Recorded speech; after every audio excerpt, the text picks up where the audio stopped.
Aí, pessoal, tudo bom com vocês? Aqui é o professor Davi. A gente está dando continuidade, né, à disciplina de geometria aplicada. Na nossa ementa, a gente introduziu o conceito de vetores para vocês e aí a gente está dando continuidade, ok? Eu deixei um material para vocês na plataforma na semana passada, espero que todos tenham acompanhado. E agora também estou disponibilizando para vocês algumas resoluções, mais precisamente 4 questões, tá bom? Do bloco 1 da minha primeira lista. E vou dar continuidade com o conteúdo para que a gente possa resolver as questões do bloco 2, bloco 3 e bloco 4. Se não me engano, a lista está dividida em 4 blocos, ok? Então, para a gente continuar, a gente vai estar aqui falando um pouco sobre combinação linear de vetores. Vamos considerar os vetores U1, U2, U3 e assim por diante. E os escalares K1, K2, K3 até Kn. Disse que V ela é uma combinação linear de outros vetores quando você consegue escrever V dessa forma aqui, ok?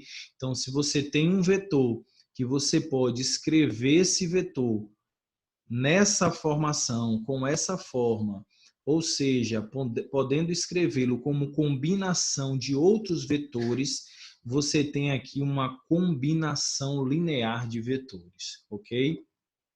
Então, vamos pensar, já que a gente falou em combinação linear, na expressão cartesiana de um vetor, no caso, na sua base canônica, ok? Eu tenho aqui uma base, chamada de base canônica em R3, ok? Onde eu tenho os vetores da minha base, que são os vetores I, J e K. Então, vamos considerar, né, x, y e z, um sistema cartesiano ortogonal, e aí convencionou-se por representar por I, J e K nessa ordem, os versores dos eixos cartesianos. Obrigatoriamente, a gente tem que I é o versor de J, é o vetor com a mesma direção, J não, X, desculpe. O vetor I tem a mesma direção, o mesmo sentido de X, ok? Só que ele tem uma única unidade, ok? Ele é unitário. Então, isso é a definição de versor, beleza? Observe aqui que o vetor J, ele tem a mesma direção, mesmo sentido, tá bom? Do vetor Y. E ele é unitário, por isso que a gente considera como versor, ok? Então, é o versor de Y, e no caso, o K aqui é o versor de S, de Z, desculpa. Então, o que é que a gente tem? Observe o seguinte, o vetor I ele está sobre o eixo X e ele tem uma unidade. Então, as coordenadas de I é 1, 0 e 0. Ele tem 1 em X, 0 em Y e 0 em Z. O vetor J tem coordenada 0, 1, 0 e o vetor K tem coordenada 0, 0 e 1. Observe que o vetor J ele está sobre o eixo Y, então ele tem uma unidade Y, 0 em X, 0 em Z, e o vetor K ele está sobre o eixo Z, então ele tem 0 em X e 0 em Y, ok? Pela definição de versor, como a gente já falou, que possui módulo unitário, a gente tem que o tamanho de I é igual ao tamanho de J, que é igual ao tamanho de K, que é igual a uma unidade, certo? Então, bora lá. Os versores I, J, K constituem uma base. Essa base a gente chama de base ortonormal de E3, por ser formada por vetores unitários e mutuamente ortogonais. Ou seja, se eu considerar I e J, eles são ortogonais, tem um ângulo de 90 entre eles. Se eu considerar J e K, eles são ortogonais, o ângulo de 90 aqui entre eles. Se eu considerar I e K da mesma forma, ok? Então, os vetores I e JK, eles constituem uma base ortonormal de E3 por ser formada por vetores unitários e mutuamente ortogonais, ou seja, entre eles vai sempre formar um ângulo de 90 graus, ok? Então, bora lá. Condições de paralelismo de dois vetores. O teorema diz o seguinte, dois vetores não nulos, U e V, são paralelos se somente se existir um escalar K, tal que V ele é igual a K vezes U. Ou seja, se eu conseguir escrever V como uma combinação linear de outro vetor, ou seja, K vezes U, então eu posso dizer então que esses vetores são o quê? Paralelos, ok? Então podemos afirmar que V é expresso linearmente em função de U, ok? Então, dois vetores, U e V, gravem essa definição, esse teorema, na verdade, eles são paralelos se somente se existir um escalar tal que V pode ser escrito como K vezes U. Vetores representados por pontos. A igualdade persiste se os vetores foram representados por pontos. Observe, se eu tiver um vetor U, esse vetor ele é B menos A, ok? Ele é representado pelo vetor AB, então eu posso dizer que ele é B menos A. Se eu tenho um vetor V, ele é o vetor DC, então ele é representado por C menos D. Sempre, pessoal, extremidade menos a origem. Então, se eu tenho o vetor representado por pontos, eu também posso escrever a mesma coisa aqui, ok? Dois vetores U e V são paralelos se somente se existir um escalar K, tal que eu tenha essa condição, onde meu C menos D é o meu vetor V e o meu B menos A é o meu vetor U, ok? Vetores representados por triplas. Então, vamos considerar dois vetores representados por duas triplas ordenadas, U e V. Pelo teorema, U é paralelo a V se somente se existir um número real K, tal que V é igual a K vezes U, o que a gente já viu lá em A, ok? Ou ainda se, pegando as coordenadas do vetor V, tem que ser igual a K vezes as coordenadas do vetor U, ok? Então, se a gente explicitar o K, a gente vai ter a seguinte situação. E essa daqui é a minha condição de paralelismo, ok? Então, dois vetores são paralelos se as suas coordenadas correspondentes, observe, tá vendo? Elas forem iguais, no caso, a razão entre as coordenadas correspondentes, forem iguais a uma constante K. Se isso acontecer, então eu posso dizer que esses vetores são paralelos, ok? Então, bora lá, continuando. A nulidade de um dos denominadores implica na nulidade do correspondente numerador. Ou seja, se um denominador é zero, o numerador também ele vai ter essa nulidade, ok? Então, observe, são paralelos os vetores 3, 2, 0 e 6, 4, 0. Os vetores U e V, eles são paralelos. Observe que 3 está para 6, assim como 2 está para 4. A nulidade do numerador, do denominador, implica na nulidade do numerador, ok? Então, na figura ao lado, a gente tem o vetor U, que é o vetor de extremidade A e de origem O, e temos o vetor V, que é de origem B, de extremidade B e origem O. Observe que esse vetor V, que é o vetor OB, ele é duas vezes o vetor U. E que, em particular, os vetores têm imagens geométricas no plano XY. Os dois estão no mesmo plano. Ok, pessoal? Então, continuando. Determine X, sabendo que são paralelos os vetores. Observe o seguinte, eu tenho aqui o vetor U e o vetor V. Eu quero determinar o valor de X, sabendo que esses caras são o quê? Paralelos. Então, pessoal, como é que a gente vai montar isso daqui? Eu vou ter o seguinte, 1 está para menos 2, assim como 3 está para X, ok? A gente montando essa continha aqui, a gente vai conseguir achar o valor de X, sabendo que eles são o quê? Eles são paralelos, ok? Esses exemplos, pessoal, vou estar resolvendo no quadro, tá bom? Para vocês, e a gente vai tirando essas dúvidas aí até no horário da nossa aula, tá bom? Então, aqui tem 3 exemplos para vocês, letra A, B e C, para que vocês possam tentar usar esse conceito que a gente acabou de falar, acabou de enunciar, tá bom? Então, vamos lá, seguindo. Sendo A, B, C, D vértices consecutivos de um paralelogramo, eu quero calcular as coordenadas do vértice D, dados A, B e C. Esse exemplo aqui eu também vou resolver para vocês, tá bom?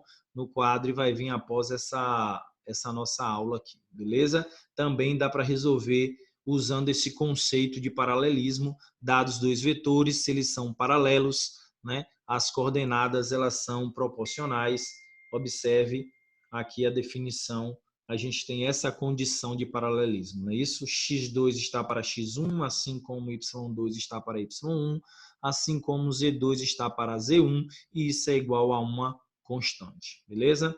Então, continuando, esses dois exemplos eu vou resolver e postar um vídeo para vocês com a resolução. Condição de coplanaridade de vetores, certo? O vetor V, que é o teorema, é coplanar os vetores o 1 e o 2, não nulos e não paralelos entre si, se somente se V for igual a K1, U1, mais K2, U2. Ou seja, se eu conseguir escrever o vetor V como uma combinação linear de U1 e U2, com K1 e K2 escalares, então significa que o vetor V ele está no mesmo plano de U1 e U2, ou seja, esses três vetores eles são coplanares, beleza? Então, se eu consigo fazer isso daqui, eu consigo então determinar que esses vetores são coplanares. Toda vez que você conseguir escrever um vetor como combinação linear de outros dois, você está mostrando, você está provando que eles estão em um mesmo plano. Caso contrário, você não consegue escrever essa combinação linear, ok? Então, seguindo, caso eu tenha os vetores representados por triplas ordenadas, como eu faço para achar e determinar, ou pelo menos verificar, nesse caso, se eles são ou não coplanares? Então, observe, três vetores, V1, V2 e V3, eles são coplanares, se um deles for combinação linear dos outros dois. Isso foi o que a gente definiu lá no Teorema A, beleza? Então, esse fato ele vai ser mostrado e determinado quando o determinante dos vetores for igual a zero, ok? Sendo a primeira linha o vetor 1, segunda linha o vetor 2, terceira linha do determinante o vetor 3. Para resolver o determinante, a gente vai usar a regra de Sarri, beleza? Eu vou estar também fazendo esse exemplo na próxima aula, na próxima videoaula, e colocando para vocês aqui, demonstrando isso, e para aqueles que não lembram, como é que faz a regra de Sarri no cálculo determinante de ordem 3. Beleza, pessoal? Então, de novo, dados três vetores, representado por triplas ordenadas, ok? Caso o determinante das coordenadas desses vetores é nula, então significa que esses vetores são o quê? Coplanares. Se der diferente de zero, então significa que eles não são coplanares, ok? Então, aqui tem um exemplo para a gente. Eu vou estar resolvendo esse exemplo no próximo vídeo. Vocês vão estar acompanhando essa resolução, beleza? Olha lá, mais um exemplo aqui. Calcular A, sabendo-se coplanares os vetores. Eu também vou estar resolvendo esse exemplo para vocês, tá bom? Tudo no próximo vídeo. Provar que A, B e D são coplanares. São 4 pontos, então preciso determinar os vetores para poder fazer esse cálculo. Então, também vou estar fazendo esse exercício aí para vocês no próximo vídeo, beleza? Questão 3, a mesma coisa, dados U e W, exprime W como combinação linear de U e V. Também a gente já viu que dá para escrever, não é isso? Um vetor como combinação linear de outros dois. Então, ele quer W como combinação de U e V. Vamos usar essa expressãozinha aqui que a gente viu nesse primeiro teorema. Então, vou escrever V como combinação de U1 e U2. Naquele caso lá, a questão está me dando... Deixa eu voltar aqui. W como combinação de U e V. Vamos usar aquela expressão. Vou resolver também para vocês. Tá bom, pessoal? Multiplicação interna ou escalar, produto interno. Continuando aqui, né, o nosso conteúdo. Vamos lá. Então, no caso da multiplicação interna escalar, a gente vai usar esse pontinho aí de vezes, ok? A anotação acima é devida ao físico norte-americano Gibbs, de 39 a 903. Representa-se também usando o símbolozinho de vezes o x, só que essa anotação ela é em desuso, não se usa tanto. E a definição de multiplicação interna ou escalar, chamado produto interno, é a seguinte. Então, produto interno ou escalar de dois vetores U e V, é o número escalar tal que U vezes V vai ser igual ao módulo de U vezes o módulo de V vezes o cosseno do ângulo θ. Esse ângulo θ, pessoal, é o ângulo entre os vetores, ok? Onde θ vai sempre variar entre 0 e 180. É a medida do ângulo formado entre os vetores U e V, ok? Então, observe o sinal do produto. U e V vai ser, U vezes V, no caso, vai ser maior que zero, indica que o cosseno é maior que zero. Ocorre quando o ângulo ele é agudo, ok? Agora, se U vezes V for menor que zero, então θ é um ângulo obtuso. Então, no caso do produto interno, quando U vezes V é maior que zero, a gente tem um ângulo agudo, ou seja, se o ângulo é agudo, o produto interno é positivo. No caso do produto interno menor que zero, o ângulo é obtuso, ou seja, se o ângulo é obtuso, o produto interno ele é o quê? Ele é negativo, beleza? Nulidade de um produto escalar, definição importante aqui, pessoal, a gente vai usar em vários probleminhas. U vezes V vai ser igual a zero, produto escalar de U com V é zero, se um dos vetores for nulo. Então, dados dois vetores, um é nulo, o produto interno com o outro com certeza é igual a zero. E o produto interno também é zero quando os dois vetores forem o quê? Ortogonais, ou seja, quando eles formam entre si um ângulo de 90 graus, ok? Então, definição importantíssima aí que a gente precisa gravar, ok? Módulo de um vetor. O módulo de um vetor pode ser calculado através do seu produto interno. Então, observe que o produto interno de um vetor, por ele mesmo, a gente pode calcular com módulo de U vezes o módulo de U vezes o cosseno de zero. Por quê? Porque o produto interno de um vetor por ele mesmo significa que o ângulo é o quê? O ângulo é zero, ok? Ou seja, se eu sei que o ângulo é zero, quem é o cosseno de zero? É 1. Então, na verdade, eu tenho que módulo de U, U vezes U, no caso, o produto interno, é igual a módulo de U vezes módulo de U vezes 1. Observe que módulo de U vezes módulo de U eu posso escrever como módulo de U ao quadrado. Então, módulo de U ao quadrado é U vezes U. Se eu tenho aqui ao quadrado, eu posso transformar cá em raiz, né? Passar para cá como raiz. Então, na verdade, o módulo de U é igual a raiz quadrada de U vezes U. Beleza? Então, o módulo de um vetor dá para calcular usando o produto interno. Vou fazer exemplo também disso daí para vocês. Ângulo entre dois vetores. O cálculo do ângulo entre dois vetores se faz de forma trivial, né? Isolando-se o cosseno. Então, observe que a gente tem que o módulo, o produto interno é igual ao módulo de U vezes módulo de V vezes o cosseno de θ. Se eu isolar aqui o cosseno de θ, eu vou ter U vezes V dividido por módulo de U vezes módulo de V, que é o que a gente está fazendo aqui nesse exemplo. Observe que a gente isolou o cosseno de θ e aí a gente tem essa expressão, a gente consegue calcular o ângulo entre dois vetores, conhecendo os vetores e o módulo desses vetores, ok? Interpretação geométrica do produto escalar. Na figura, a gente tem aqui a linha B', a medida algébrica da projeção de V, do vetor V, sobre a direção do vetor U, né? Em símbolos, a gente tem a linha B', desculpe, é igual à projeção de V sobre U. Observe que quando você projeta o vetor V sobre o vetor U, você tem essa distância aqui, ó, de A' até B'. Essa distância aqui que é a projeção de V sobre U, ok? Então, pessoal, quem vai ser a projeção de V sobre U? Vai ser o produto interno entre U e V dividido pelo módulo de U, ok?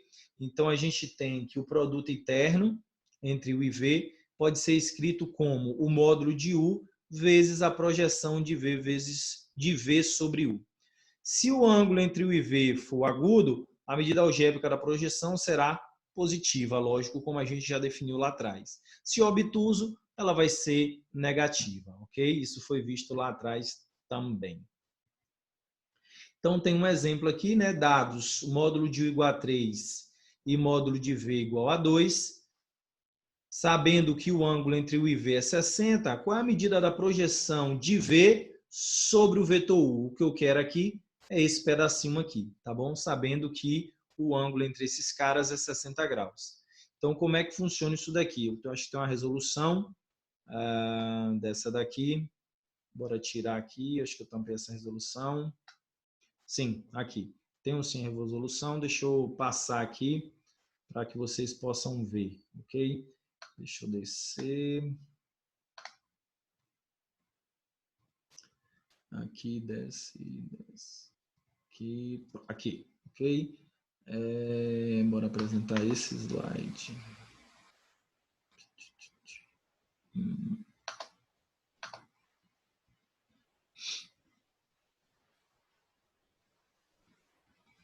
Olá, pessoal. Então, observe. Dados U e V, a gente tem as medidas, né, do módulo de U e de V, o ângulo entre eles, achar a medida da projeção. Então, ó, bora pegar aquela fórmula de produto interno. Sei que o produto interno é módulo de U vezes módulo de V vezes o cosseno de 60, que é o ângulo entre eles. Então, eu sei que o módulo de U é 3, módulo de V é 2, o cosseno de 60 é 1 sobre 2, então eu tenho que o produto interno é 3. Só que o que é que eu preciso? Da projeção de V sobre U. Observe que a projeção de V sobre U é dada por U vezes V sobre o módulo de U. Então, quem é U vezes V que a gente já achou aqui em cima? 3. Quem é o módulo de U? 3 também. Então, 3 dividido por 3 dá igual a 1. Então, a projeção de V sobre U é igual a 1, ok? Mas eu vou fazer também um outro exemplo desse aí para vocês, tá bom? No quadro. Propriedades do produto escalar. Vale a comutativa, né? U vezes V é a mesma coisa que V vezes U. Associativa em relação à multiplicação por um escalar. K vezes U vezes V é a mesma coisa que KU vezes V, ou a mesma coisa que U vezes KV. Né? A gente pode associar de qualquer modo que o resultado é o mesmo. E a distributiva em relação à adição de vetores, né? U vezes V mais W vai ficar U vezes V mais U vezes W. Propriedades importantes, viu, pessoal? Tem que gravar essas propriedades aí, porque em algumas resoluções a gente vai estar usando. Então, tem mais aqui um exemplo, tá bom, para a gente, sendo U V e U vezes V, a questão que é calcular o módulo de U mais V. Observe que aqui a gente pode usar diretamente aquela lei, tá bom? Que a gente já falou em sala, a lei dos cossenos, mas aqui a questão traz a demonstração do produto interno, tá bom? Eu quero U mais V, o módulo de U mais V ao quadrado, eu sei que é U mais V vezes U mais V. E aí a gente fazendo a multiplicação aqui, a gente vai chegar justamente na lei dos cossenos e aí acha raiz de 21, que é o módulo de U mais V, tá bom, pessoal? Dá para usar direto o que a gente viu, não precisaria usar produto interno aí não, mas quem quiser pode usar produto interno, tá bom? Para chegar na fórmula da lei dos cossenos. Expressão cartesiana do produto escalar, eu vou deixar para uma próxima aula, vamos parar até aqui, tá bom? E a gente dá continuidade numa próxima aula. Valeu, pessoal, até a próxima. Tchau, tchau.